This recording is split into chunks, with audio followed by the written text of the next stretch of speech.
This In the Wild with Chris.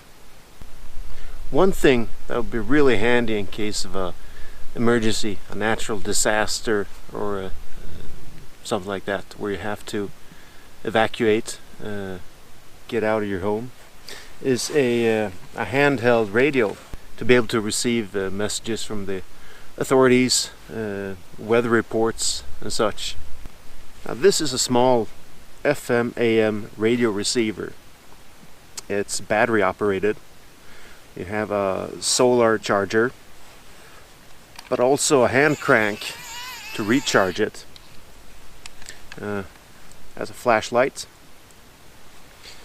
and also even has a USB port, so you can charge your telephone or other things you need to charge. These can be charged through an ordinary power outlet at home, and then you add some power by hand cranking it, or the solar charger when you're out in the field. I have two of them. The first one I bought was an automatic tuner, so you could just tune into what channel you can find. I prefer the manual tuner, and I also have written down the frequencies for the emergency channel in the areas where I'm mostly out. If I'm going someplace new, I find out the right frequency for that. So let's try it on. This is Radio Freedom.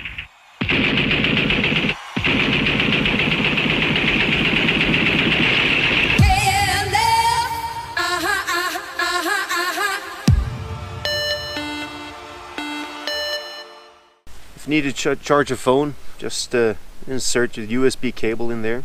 It's best to just keep it fully charged at home before you go out. But all in all, this is quite a handheld tool that might save your life, keep you informed what's going on after you've left civilization. Well, that was just a short review of two of these small handheld hand-cranked radios you can bring out in the field. All the technical specs are in the information below. Well, if you found this video useful, please give it a like, subscribe to my channel and share it. Until next time, this In the Wild with Chris, and I'm out.